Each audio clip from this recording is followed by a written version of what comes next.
Welcome back. Today, I've got my special monthly guest, Dr. Christine Hyde, who is the founder of the New Jersey Center for Sex Therapy, and she's been a practicing sex therapist for over 26 years.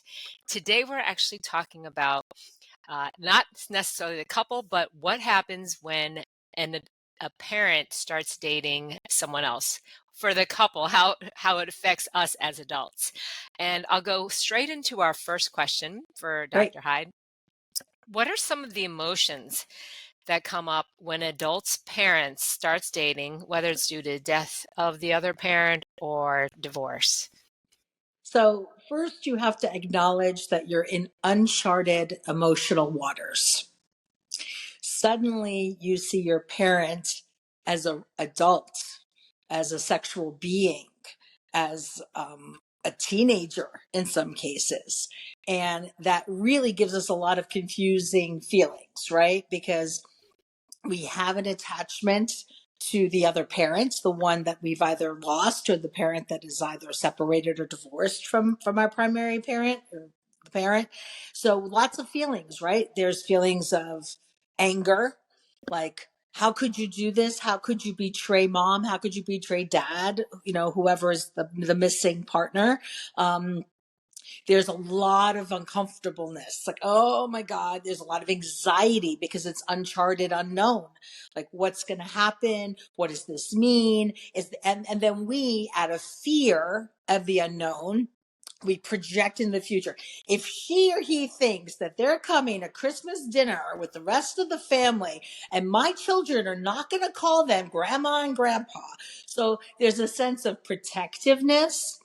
There's a sense of I want to control what's happening here that feels very much out of our control. There can be anger at the parent for doing this. How could you? There's grief for and sadness for the parent that isn't involved anymore. And there's also a little bit of jealousy. You know, you used to call me all the time and you were always coming over to take care of and help with the kids, and now you don't have time for us anymore. So there's a sense of I'm the child. You can't, you have to be the adult. I don't want to be the adult worrying about you now. So it's a real role reversal sometimes. We feel like we're caring for the parent in a way that we don't like or are not familiar with. It's hard. It's a definite adjustment, and there's lots of feelings. So then that brings me to the next question, because I think there's a lot of adults who probably experience this with their older parents. How do you deal with all these feelings with your parent having a new partner? Some people are like, I'm not calling that person my stepmother or stepfather. It's dad's girlfriend or mom's boyfriend. Right. Well, I think you need to sit down with pen and paper and do two columns, right? One is what are my needs and how do I feel about it? And then the other is from a point of empathy, how does my mom or dad feel? What do they need? What do they want? You know, I find that as loving children, if we're attached and really do love our parents, we will intellectually say to ourselves, I want them to be happy, right? I want them to live a full life. I don't want them grieving forever. I don't want them alone forever. So we intellectually understand, but we feel threatened and we feel fearful because we can't necessarily imagine what is this going to mean for how I see my parent, and also what is it going to mean for our family, my family. What's my family going to say? What are my children going to call this person? What are my children going to think? And also, in the feelings column, what are we most afraid of? What are common fears? Fears of my mom or dad, they're going to get hurt. This person's going to hurt them emotionally. The other common fear is they're going after their money. They want the money. They see dollar signs. My mom and dad, my mom or dad, right, drives a really nice car. She or he must think that they're really getting one over on us, but we know better, right? So there's this sort of sinister like feeling of what are they after? What's the ulterior motive of this person? So again, These are our feelings. They belong in the how do I feel column. So I think you write down, I feel angry. I feel scared. I feel like they're not going to be the dad or the mom that I used to have. I feel like they're going to cater the other person and I'm going to be less important. So you need to write down your fears, your wishes, your sadness, your grief, all the feeling stuff, and also all your imaginings. Well, I could see that the next family vacation, she is going to have to come and we're going to have to deal with her. And, I hear she doesn't like hiking. So what is that going to mean? Well, none of us is going to go on a hike now. So we go to the negative. We Mhm. immediately go to the protective and the negative. So that's all on the one column. So you want to spew out what's in there. Take it out of your head, put it on paper, and take, a firm, honest look at yourself and your fears. Mhm. In the other column, write down what you want for your parent. I want them to be happy. I want them to have companionship. I want them to live their fullest life. I want them to share their life with someone. I want to see them smile and laugh again. I want to be open to having a new person enter our lives. I may not want it in this moment, but I would want to be able to get to that place ultimately. So kind of write down what your wishes are for the parent and then sleep on it. Sleep on it for a week, sleep on it. Like don't look at the list and revisit the list intermittently and you'll see you can start kind of crossing off some of the fears that actually don't ever happen. Mhm. This woman or this man, they're not coming in saying, call me grandma and grandpa. That never actually happens. This Mhm. woman or this man isn't coming to every single family event because they have their own family too. Mhm. This woman and this man isn't stealing my parent from me. I still have time with my parent. So you start to realize that a lot of the fears are really just unfounded and never going to actually happen. I'm glad you actually voiced some of those thoughts because I've actually heard those comments come out of the mouths of some friends whose parents are dating.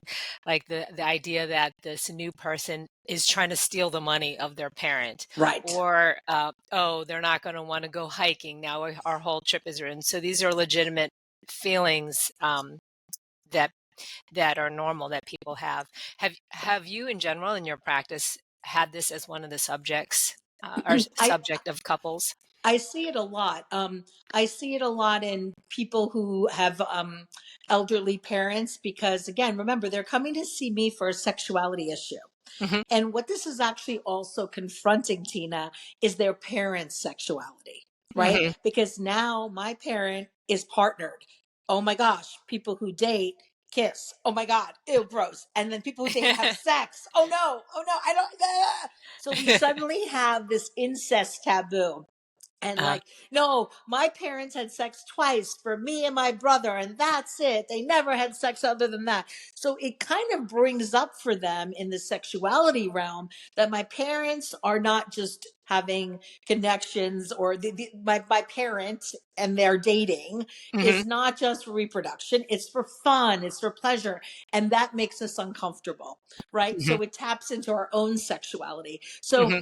when I see clients in my office, remember they're coming in for sexual presenting problems, right? Right. Something isn't right in their own sexual life. So again, it sounds strange, but like I will hear things like, well, my mom can't be having a better sex life than we are, believe it or not. It's almost like they have to be downgraded. Uh-huh.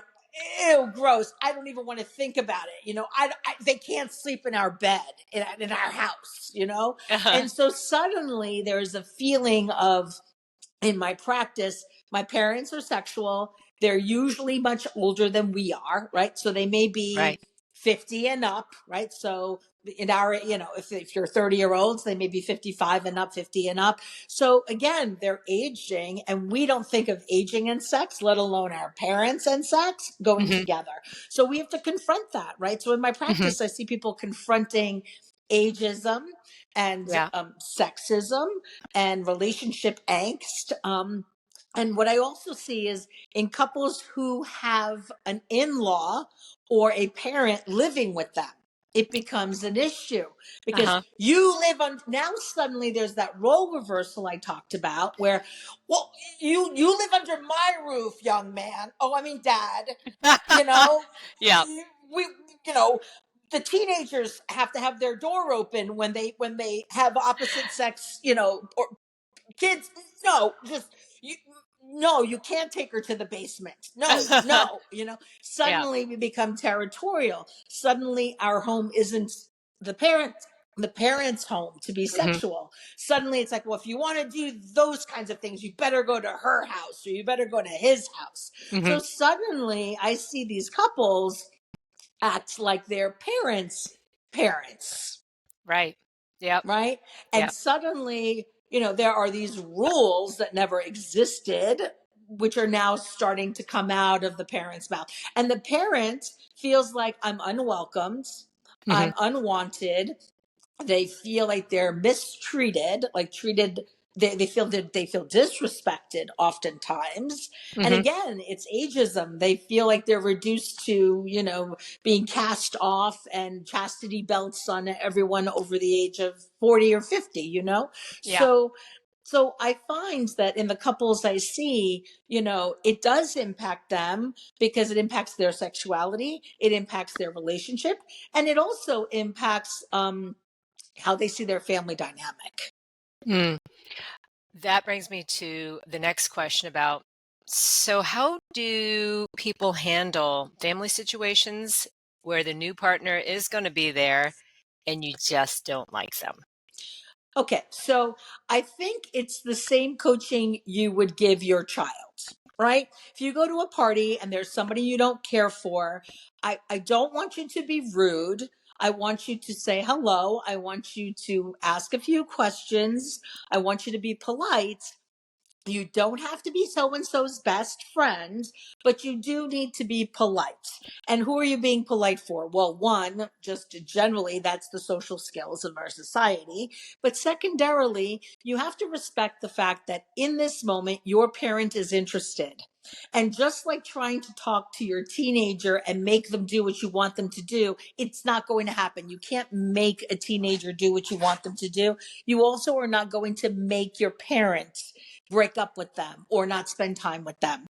So it's much better to be polite, to be kind, to think of them in an empathic way as what they bring to the table for your parents. What are their good qualities? Well, she does get him out of the house a lot. He does take her out to dinners and things where, she gets to experience and have nice things in a way that she hasn't in many years. So it's stopping and seeing, hey, what does the person bring, and focusing on the glass being half full versus 99% empty.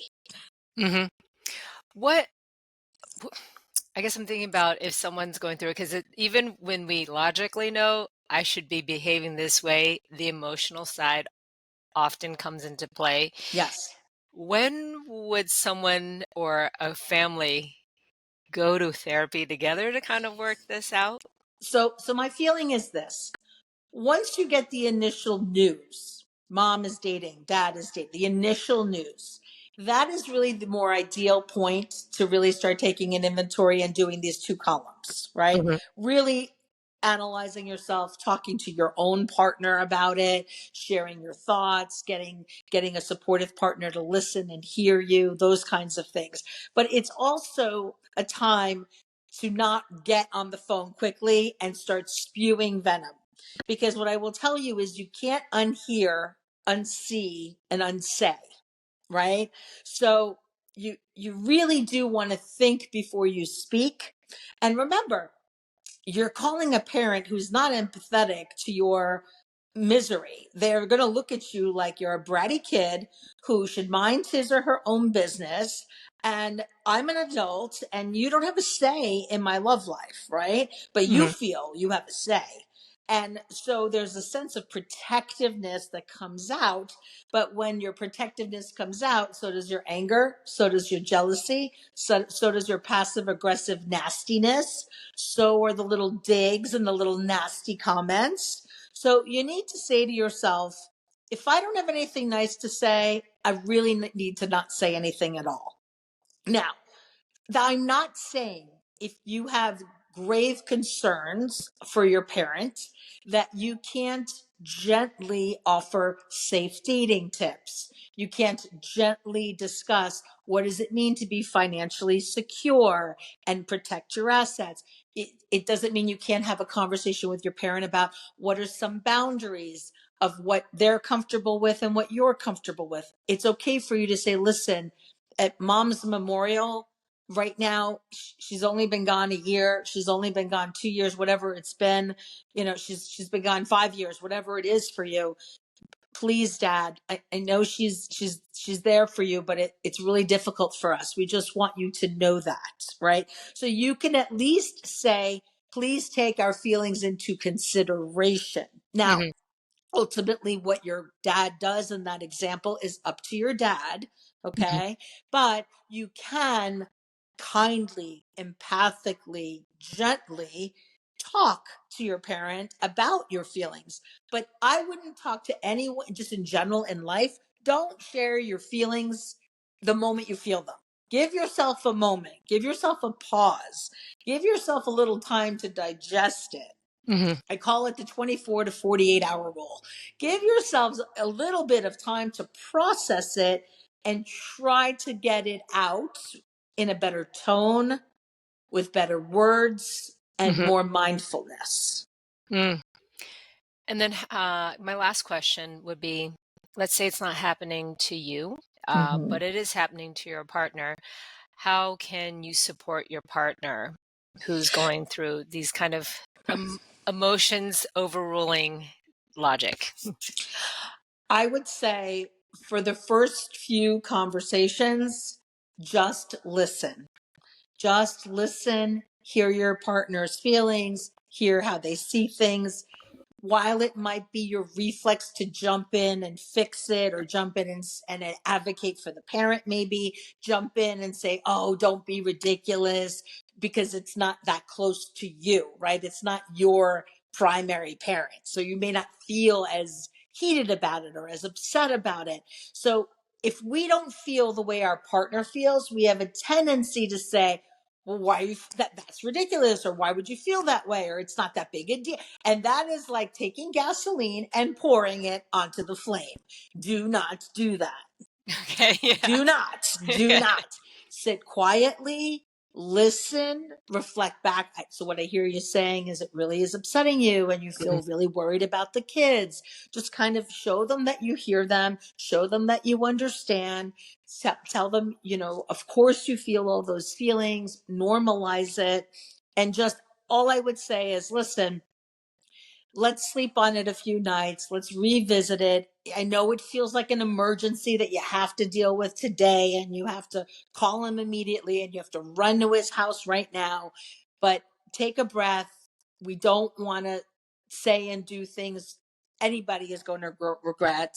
Sit with your feelings for a little bit, and then, I'll be with you. I'll sit, we're in this together. We'll deal with it together. I'll be your support. When after you've bitten your tongue through a dinner and she said 90 wrong things, come home in the car and we'll quarterback it. We'll talk about what happened and Mhm. all of this. We'll strategize together. But encourage your partner to not act in the heated moments. That's always the best. That should be the best and frankly the only advice you give in that first conversation, or two or three even. Don't advise, listen. That's really hard, yeah, because even It's when a friend really talks to you hard. about something, to not, or even try to make it sound logical, because it isn't about logic. It's This just is not logical. It's about protection. It's Mhm. about feeling threatened. It's about feeling like like an adult and your parent feeling like a child suddenly. Yeah. And it is also about, the not so nice feelings of grief and Mm. sadness. It brings up a lot of the loss of, Yeah. wow, I only saw these two people together in my life, and now that person's not, and there's a place card holder. What is this place card holder person? Yeah. And it's wanting to delegitimize them. It's wanting to hurt them. It's wanting to um, vaporize them. And those are Mhm. normal feelings because we feel threatened. Hmm. Once we get a hold of ourselves and that threat goes down, we're much more open and we think about the big picture. And what is that big picture? Life is short. I want my mom or dad to be happy. I want them to live a life that's full.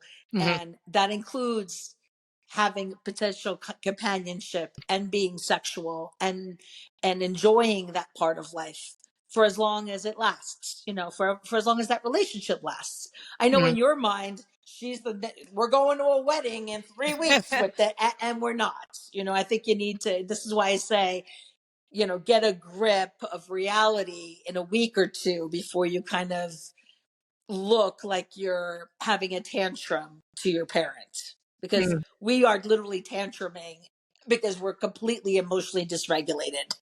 Yeah. As always, such wise advice, Dr. Hyde. Thank you again for Thank sharing your you. insight, and I look forward to chatting next month.